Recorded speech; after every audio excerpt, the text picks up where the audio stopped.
له فلا مضل له ومن يضلله فلا هادي له ونشهد أن لا إله إلا الله وحده لا شريك له ونشهد أن سيدنا حبيبنا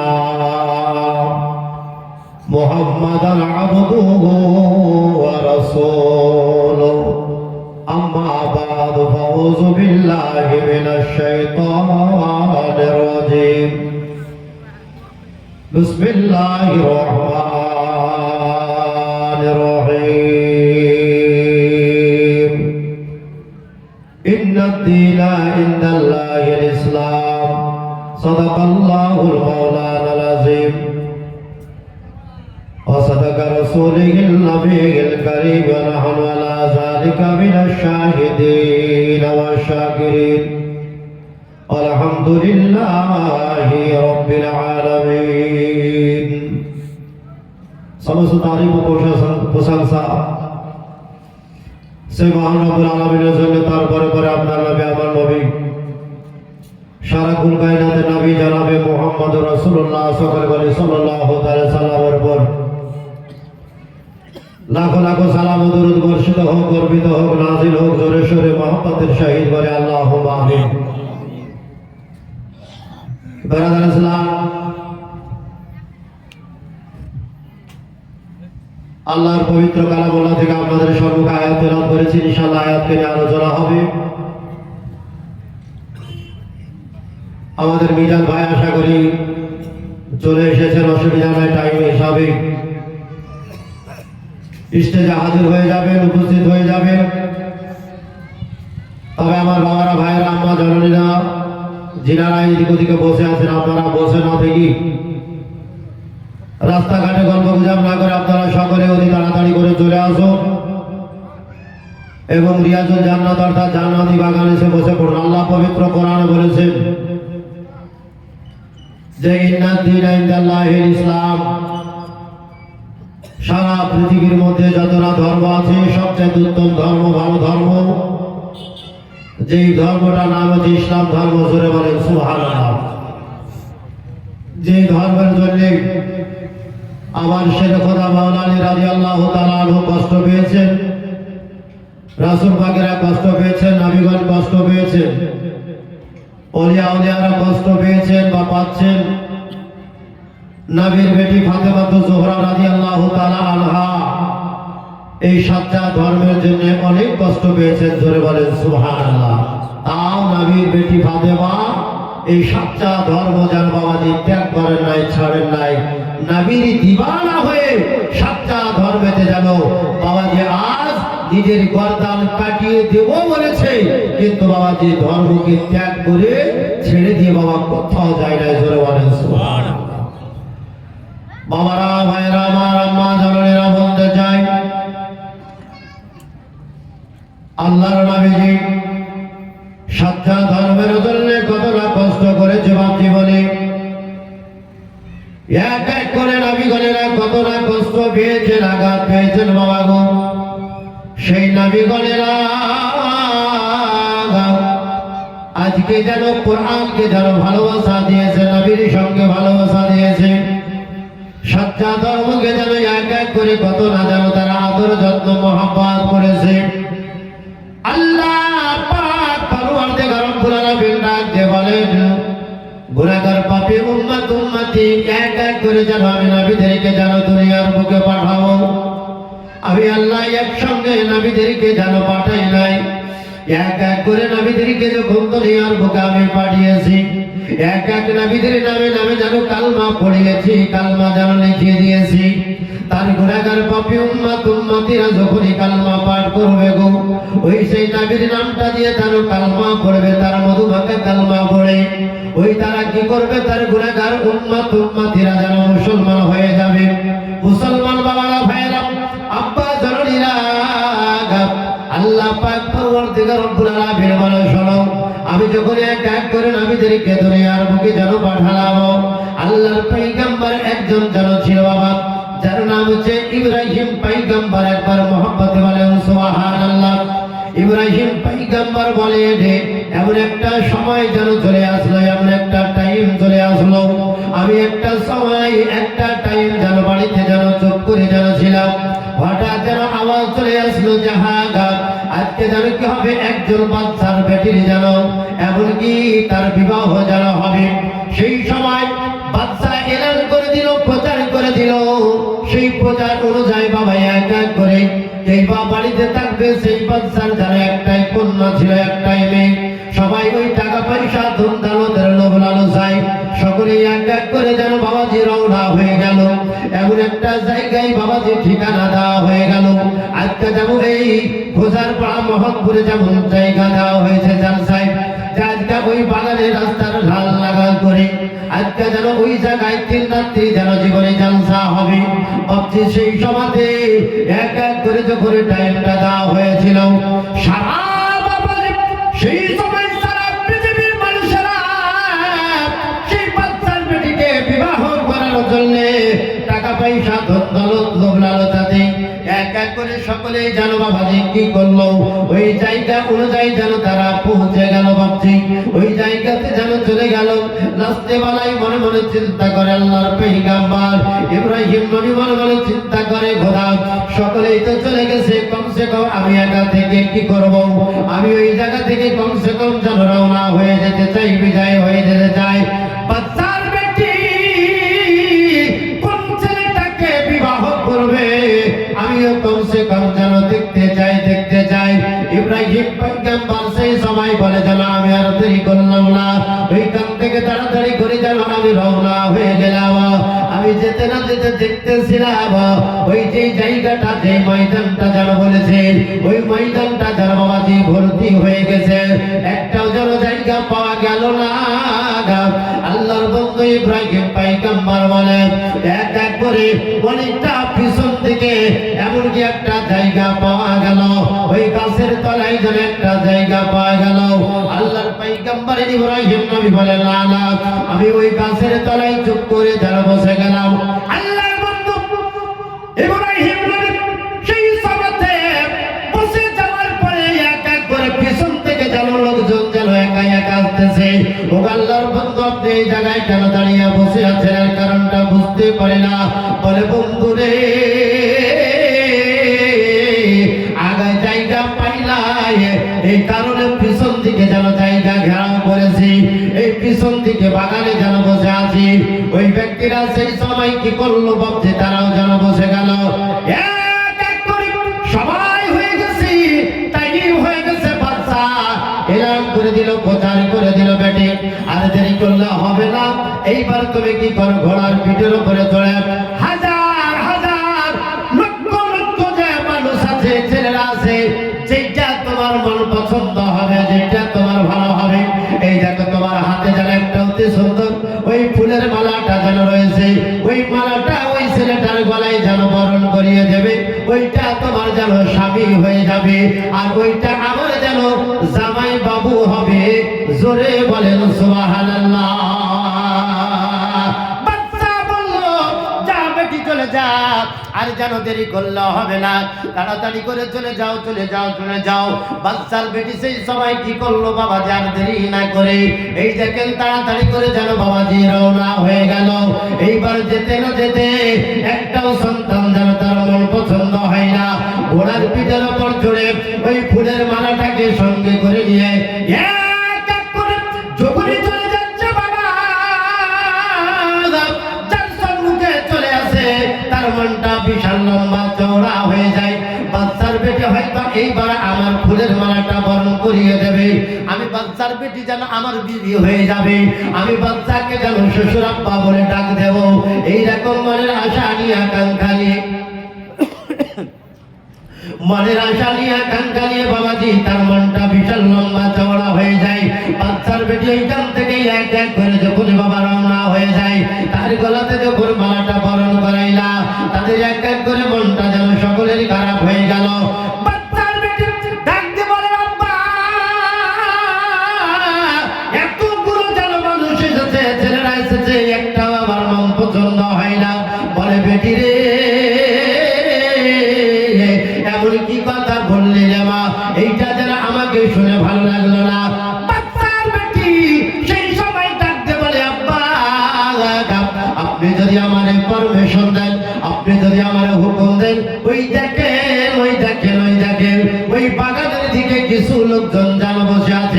ওই জায়গায় কমসে কম যেন একবার খোঁজ নিয়ে দেখবো। জোরে বলেন সুবহানাল্লাহ। বাচ্চা বলল, যা বেটি তাড়াতাড়ি করে যেন চলে যা, চলে যা, কমসে কম ওই পায়ের বাগানের দিকে যেন একবার পরীক্ষা করে চলে আয়। বাচ্চার বেটি ঘোড়ার পিঠের উপরে চলে যেন বাবা টুকটুক করে যেন রওনা দিয়েছে। সর্বপ্রথমে আল্লাহর বন্ধু, আল্লাহর পয়গম্বর ইব্রাহিম খলিলুল্লাহ একবার মহব্বতে বলেন সুবহানাল্লাহ। মাথা কানা নিচু করে, মাথা কানা হেড করে যেন বাবাজি বসে আছে। ওই মহিলাটা, ওই মেয়েটা যেন চলে গেল। এইবার যাওয়ার পরে জিজ্ঞাসা করলো, ভাইজান মাথা কানা নিচু করে কিসের জন্য আপনি রয়েছেন? কমসে কম মাথা কানা যেন উঁচু করে নেন, উঁচু করে নেন। আল্লাহর বন্ধু মাথা কানা সঙ্গে সঙ্গে যেন বাবা উঁচু করলেন। উঁচু করার পরে ওই মেয়েটা, বাচ্চার বেটি বলল, হুজুর ভাইজান কমসে কম কিছু আপনারে যেন কথা জিজ্ঞাসা করব, সঠিক আপনারে যেন উত্তর কানা দিতে হবে। আল্লাহর বন্ধু বললেন, সেই সময় কি বলো, বলো এমন কি বলতে চাও, আমারে কি জানাতে চাও বলে দাও। সেই সময় বলে, হুজুর আপনার নামটা একবার বলুন, আপনার নামটা আমি জানতে চাই। আল্লাহর বন্ধু, আল্লাহর পয়গম্বর সেই সময় বলেন, আমার নাম হচ্ছে ইব্রাহিম খলিলুল্লাহ। জোরে বলেন সুবহানাল্লাহ। মেয়েটা বলল, ঠিক আছে আমি বুঝতেই পারলাম। ভাইজান এমন কি কয়েকটা প্রশ্ন আপনাকে যেন আমি করবো, সঠিক সঠিক যেন উত্তর কাল আপনারে দিতে হবে। মেয়েটা জিজ্ঞাসা করলো, ভাইজান ইব্রাহিম পয়গম্বর যখন নামটা বলেছেন, ওই নামটার পরে পরে এক এক করে আমাকে কয়েকটা কথা স্মরণ চলে আসলো, কয়েকটা কথা আমাকে মনে চলে এসেছে। ভাইজান এমন একটা বাচ্চা যেন নমরুদ কি করেছিল, আপনাকে তো এমন কি একটা কোন জায়গাতে রেখে এমন কি ঢিল পাথর ছুড়ে ছুড়ে আপনার নরম শরীরে মেরেছিল। তবে তাদের মনে ইচ্ছা ছিল যে মারবো, তবে দুনিয়ার ঢিল পাথর যেন আপনার গায়ে টাচ করে না, আঘাত দেয় না। আপনি কি সেই ইব্রাহিম পয়গম্বর? বলে হা হা। নমরুদের সেই সময় আপনার জন্য একটা গুহা বানিয়েছিল, গুহা বানিয়েছিল। ওই গুহার উপরে যেন সব চাটাই বিছিয়ে দিয়েছিল, বস্তা দিয়ে। এমনকি আমি আপনি নিচে চলে গেলেন, আপনাকে ছেড়ে যেন আর উঠাতে পারলো না। আপনি কি সেই ইব্রাহিম? বলে হা হা আমি সেই ইব্রাহিম। সেই সময় বাচ্চার বেটি বলল, হুজুর আপনাকে আর একটা প্রশ্ন করতে চাই। এইটাই হচ্ছে আবার প্রথম এবং লাস্ট, এইটাই প্রশ্ন। হুজুর আপনাকে ওই জানো কি করেছিল? এক এক করে 10 থেকে 12 জন এমন কি কাজে করে নিন্দরিয়াতে নিয়ে গিয়েছিল। নিন্দরিয়াতে ফেলার পরে আপনি বন্ধুর বাড়িতে ওই মিঠা খাবার খেয়েছিলেন, আপনাকে ওই পানি কিছু করতে পারে নাই। আপনি কি সেই ইব্রাহিম? বলে হা হা হা আমি সেই ইব্রাহিম। আর একটা প্রশ্ন, বলে সেই নমরুদ এত না আগুনের মধ্যে আপনাকে নিক্ষেপ করেছিল, ফেলে দিয়েছিল, আগুন আপনাকে টাচ করে নাই, আগুন আপনাকে কষ্ট দেয় না, আঘাত দেয় না। সে আগুনটা সঙ্গে সঙ্গে একটা ফুল হয়ে যায়, আর ওই ফুলের উপরে আপনি চুপ করে যেন বসেছিলেন। আপনি কি সেই ইব্রাহিম? জোরে বলেন সুবহানাল্লাহ। বলে হা হা হা আমি সেই যেন ইব্রাহিম পয়গম্বর। মেয়েটা সেই সময় বলে, আর যেন সবাই নষ্ট করলাম না, দেরি না করে আমি সঙ্গে সঙ্গে আমার ওই ফুলের মালা গানা আমি ইব্রাহিম নবীর গলাতে আমি বরণ করিয়ে দিলাম। জোরে বলেন সুবহানাল্লাহ। মেয়েটা সেই সময় কি করলো, এক এক করে ইব্রাহিম পয়গম্বরের হাতটাকে পাকড়াও করে এই দেখেন বাবা বাচ্চার দরবারে নিয়ে চলে গেল। নিয়ে যাবার পরে বাচ্চাকে বলল, আব্বা গো যত হাজার লোক এসেছে একটাও ছেলে আমার মন পছন্দ হয় না, চয়েস হয় না, তবে এই ছেলেটা আমার চয়েস হয়েছে, যার নাম হচ্ছে ইব্রাহিম নবী। জোরে বলেন সুবহানাল্লাহ। সমস্ত মানুষেরা এক এক করে জিজ্ঞাসা করলো, বাচ্চার বেটিরে তোমার কি মাথার ব্রেনটা নষ্ট হয়ে গেছে নাকি? এইরকম ছেলেকে বিবাহ করেছো যে সকাল বেলায় খাবার দিলে সন্ধ্যা বেলায় পারবে না, সন্ধ্যায় পারলে পারে আর রাত্রে খাবার দিতে পারবে না, জামা কাপড় দিতে পারবে না। যদি জামা কাপড় দিতে পারতো, যেই জামাটা পরিধান করে এসেছে পরে এসেছে, ওই জামাটা একবার তাকিয়ে দেখো, ওই জামাটা কত দিনকার পুরাতন জামা রয়েছে, একবার দেখে না। সেই সময় বাচ্চা বলল, বেটি রে একটু আমার আমি একটু চোখ বন্ধ করে দেখে নিই এই ছেলেটা তোমাকে নিয়ে এমনকি খাওয়াতে পারবে কিনা। সেই সময় বাবা বাচ্চা যেন চোখ দুটাকে বন্ধ করে এক এক করে যেন বাবাজি দেখলো, এক মিনিট যেন বন্ধ করে তাকিয়ে দেখে বেটি রে, এমনকি যে সন্তানটাকে তুমি যেন মালা বরণ করিয়ে দিয়েছ, মালা পরিয়ে দিয়েছি রে বেটি, এটা দুনিয়ার মতো যেন সন্তান নাই, এটা দুনিয়ার মতো যেন সন্তান নাই। ওইটা একটা বিখ্যাত আল্লাহর পয়গম্বর আল্লাহর নবী, যার নাম হচ্ছে ইব্রাহিম নবী। জোরে বলেন সুবহানাল্লাহ। তাহলে স্বামী বলেছো তার গলায় যে মালাটা বরণ করিয়ে দিয়েছো, আমি বাচ্চা তোমার জানাই তোমার ইহকাল ভালো এবং পরকাল ভালো। আর গোলাপ নিলাম আর গাধা নিলাম আর নিলাম রজনীগন্ধা, মনের সুখে মালা গাঁথিব সকাল থেকে সন্ধ্যা। গোলাপ নিলাম গাঁদা নিলাম নিলাম রজনীগন্ধা, মনের সুখে মালা গাঁথিব সকাল থেকে সন্ধ্যা। একবার যদি দাও দেখা ও গো কামলিওয়ালা, একবার যদি দাও দেখা স্বপ্নে রাত্রি বেলা, হাসি মুখে পরাব তোমায় হাজার ফুলের মালা, সুযোগ পেলে পরাব তোমায় হাজার ফুলের মালা। পড়িয়া রাসূলুল্লাহ ইয়া হাবিবাল্লাহ, বলেন ইয়া রাসূলুল্লাহ, পড়ে ইয়া রাসূলুল্লাহ। লাল ফুলকে প্রশ্ন করে রংটি কোথায় পেলে, ও গো নবীজির হুট মুবারক লাল ছিল বলে, ও গো নবীজির হুট মুবারক লাল ছিল বলে, তাই বাগান থেকে লাল ফুলকে তুলে তুলে গেতে রাখলাম মালা, হাসি মুখে পরাব তোমায় হাজার ফুলের মালা, সুযোগ পেলে পরাব তোমায় হাজার ফুলের মালা। ইয়া রাসূলুল্লাহ ইয়া হাবিবাল্লাহ, পড়ে ইয়া রাসূলুল্লাহ। আর সাদা ফুলকে প্রশ্ন করে রংটি কোথায় পেলে, ও গো সাদা ফুলকে প্রশ্ন করে রংটি কোথায় পেলে, ও গো নবীজির দাঁত মুবারক সাদা ছিল বলে। জোরে বলেন সুবহানাল্লাহ। আর 350 যোদ্ধার পাওয়ারের দাঁত আমাদের একবারে কালো ধাই নাকি, এমন কালো হওয়া হয়ে যায় বিড়ির টানে সিগারেটের টানে।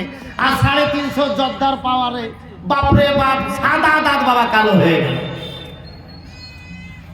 আর সাদা ফুলকে প্রশ্ন করে রংটি কোথায় পেলে,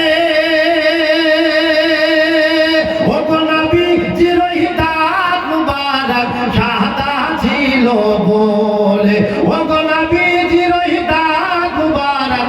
টাকা গাড়ি দিকে দেখে টাকা তোর পিছনে টাকা টাকা টাকা একবার টাকা, আরে টাকা না গো দেখে হ্যালো আমি বললাম, ও গো সাদা ফুলকে প্রশ্ন, ও গো সাদা ফুলকে প্রশ্ন করে রংটি কোথায় পেলে, তাই বাগান থেকে তুলে তুলে গেতে রাখলাম মালা, হাসি মুখে পরাব তোমায় হাজার ফুলের মালা, সুযোগ পেলে পরাব তোমায় হাজার ফুলের মালা। পড়েন ইয়া রাসূলুল্লাহ, জোরে জোরে ইয়া হাবিবাল্লাহ,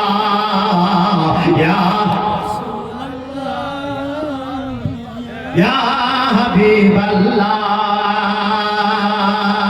গোলাপ নীলাম গাঁদা নীলাম নীলাম রজনীগন্ধা, মনে সুখে মালা গাঁথিব সকাল থেকে সন্ধ্যা, সকাল থেকে সন্ধ্যা। একবার যদি দাও দেখা ও গো কামলিওয়ালা, একবার যদি দাও দেখা স্বপ্নে রাত্রি বেলা, হাসি মুখে পরাবো তোমায় হাজার ফুলের মালা, ইয়া রাসূলুল্লাহ,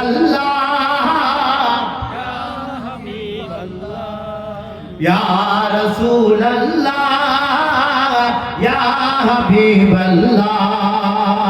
ইব্রাহিম পয়গম্বর বাবা কি করলেন? চুপ করে যেন দাঁড়িয়ে আছেন, মালাটা বরণ করিয়ে দিয়েছে। সকলে যেন জানতে পারলো যে এই বাদশার বেটি কি করেছে, ইব্রাহিম নবীকে যেন স্বামী বলে গ্রহণ করে নিয়েছে, কবুল করে নিয়েছে। এই কারণে তার অতি সুন্দর ফুলের মালাটা আতিনার গলাতে যেন বরণ করিয়ে দিয়েছে। একবার মোহাম্মদে বলেন সুবহানাল্লাহ। বাদশা বলল, বাবা যারা তোমরা এখানে এসেছিলে তোমরা এবার কি করো, হালকা হালকা ভাবে তোমরা আপন আপন যেন বাড়ি চলে যাও। সকলের মনটা বাবাজি খারাপ। আরে বড় আশা নিয়ে আসলাম, তবে কাজটা হলো না। এক এক করে বাবাজি কি করা হলো, সকলে যেন এখান থেকে বিদায় হয়ে গেল। বাচ্চা সেই সময় নিজের কন্যা নিজের বেটিকে বললো, বেটি রে এই জায়গায় যেন আর দেরি করে দেওয়া হবে না, যেন এখান থেকে চলে যাও। ভাবছে আর যেন দেরি করা হলো না। তবে আপনাকে বলতে চাই, আল্লাহর বন্ধু আল্লাহর পয়গম্বর হযরত ইব্রাহিম নবীর দুইটা যেন বিবাহ হয়েছিল। সর্বপ্রথম যেন এক বাচ্চার বেটির সঙ্গে বিয়ে হয়েছিল, যার নামটা ছিল যেন সারা। কি নাম বললাম? দুইটা বিবাহ হয়েছে। সর্বপ্রথম বিবির নাম ছিল সারা। এই দেখেন এক এক করে যেন বাবাজি রওনা হয়ে গেল। এইবার বাচ্চা যেন পারমিশন দিল, বেটি চলে যাও, ওইখান থেকে যেন তোমার পার্সোনাল রুমে চলে যাও, তোমার কামরাতে চলে যাও, যাও যাও তোমার ঘরে চলে যাও।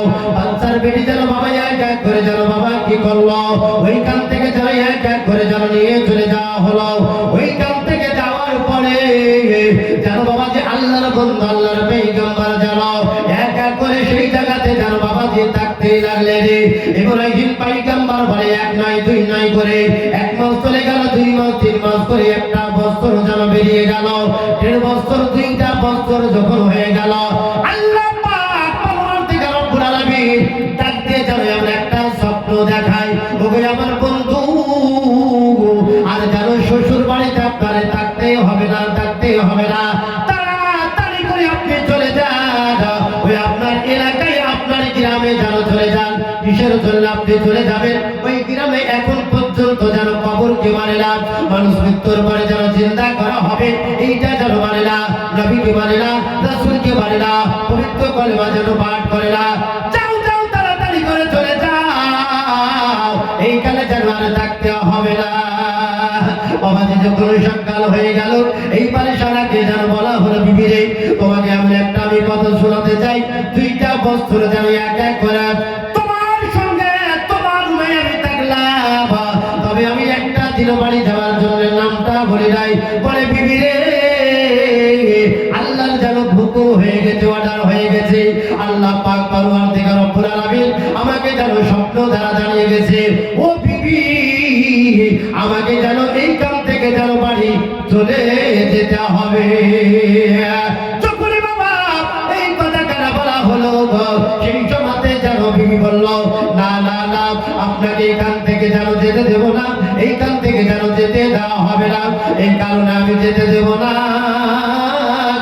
হাজার হাজার লক্ষ লক্ষ ছেলেদের মধ্যে আপনাকে আমি যেন পছন্দ করে নিজের হাতের মালা দরজাটা আপনাকে বরণ করে স্বামী রূপে কবুল করে নিয়েছি, আমি মেনে নিয়েছি, অতএব আপনাকে এখান থেকে যেন যেতে দেওয়া হবে না। আল্লাহর বন্ধু ইব্রাহিম পয়গম্বর বলে লাগা এইখান থেকে যেন আমাকে বিদায় দিয়ে দাও, চলে যাও। বলে চলে যেতে দাও। বলে না না, তাহলে আব্বা হুজুরের কাছে যেন আমি চলে যাব। বলে দেখো আমি কিছু বলতে পারবো না, তোমার আব্বা হুজুরকে যেন আমি জানাতে পারবো না।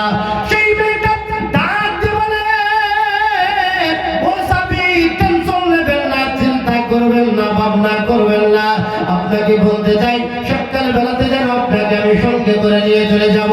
এমনকি দরজাটা বন্ধ থাকবে, আমি দরজায় কটকট কটকট করে আওয়াজ দেব, যেটা বলার আমি একা বলবো, আপনাকে যেন বলতে হবে না। জোরে বলেন সুবহানাল্লাহ। ইব্রাহিম নবী সেই সময় এক এক করে যেন বাবাজি এই দেখেন সঙ্গে যারা চলে গেলেন। দরজা কালা যেন বাবাজি বন্ধ রয়েছে, বন্ধ করা আছে। ওই দরজার বাহির থেকে যেন কটকট করে যেন আওয়াজ দিয়েছে। এইবার আওয়াজের কারণে যেন ঘুমটা ভেঙে গেল। ওই ঘুমটা যেন বাবাজি নষ্ট হয়ে গেল। বলা হয়েছে যে আর যেন বাবাজির করা হলো না। ওই দরজাটার পিছনটা খুলে দেওয়ার পরে ওই পাল্লা দুইটাকে যেন বাবা সরিয়ে দেওয়া হলো। সরিয়ে দেওয়ার পরে জিজ্ঞাসা করে, বেটি 2টা বছর বিবাহ হয়ে গেল রে মা, এইরকম সকাল বেলাতে আমার আওয়াজ দাও না, আমার দরজার কাছে আসো নাই, এইরকম সকাল বেলায় আসার নিশ্চয় কারণ আছে। মা একবার বল, তবে কিসের জন্য এই জায়গাতে এসেছো যেন একবার বলে দাও। বলে আব্বা হুজুর বড় আশা নিয়ে বড় আকাঙ্ক্ষা নিয়ে আপনাকে একটা খবর জানাবার জন্য এসেছে। এমন কি খবর আমাকে জানাবি রে মা? একবার বল বেটি বল, একবার আমার জানো বলিয়ে দে।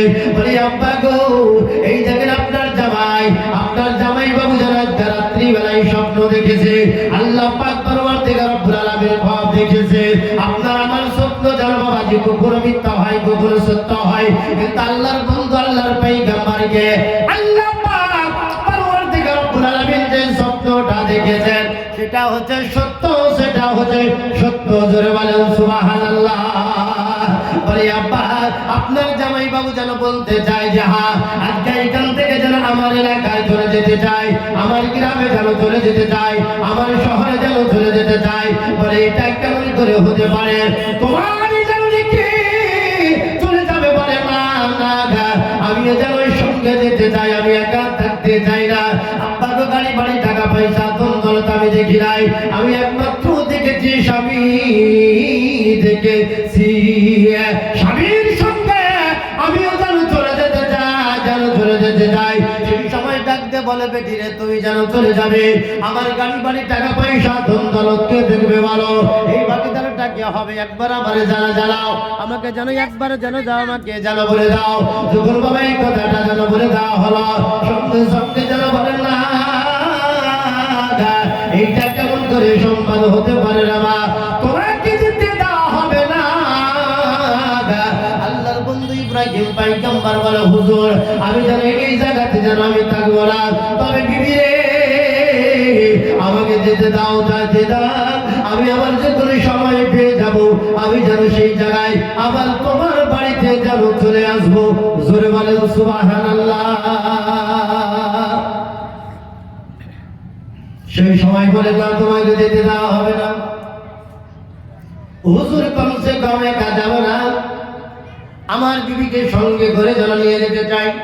বিবি আমার সঙ্গে যাবে, আপনি কেন বাধা দিচ্ছেন? কমসে কম যেন যাওয়ার জন্য পারমিশন দেন। আল্লাহর পয়গম্বর বন্ধু যখন বাবাজি এই কথাটা বললেন, এবার কি করা হলো? সঙ্গে সঙ্গে যেন বাবাজি আল্লাহর বন্ধুর কথা মোতাবেক যেন বাবা বললো, ঠিক আছে তুমি এখান থেকে চলে যাবে, তবে 2 থেকে 3টা দিন যেন আমার এই সময় যেতে হবে।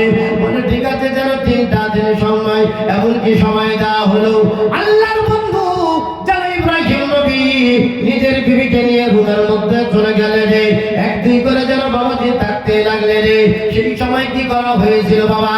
সেই কাঠুরিয়া মিস্ত্রি যেন বাবা বাক্স বানাবার জন্য, এই দেখেন যেন কাঠ মিস্ত্রিকে যেন ডাকা হলো।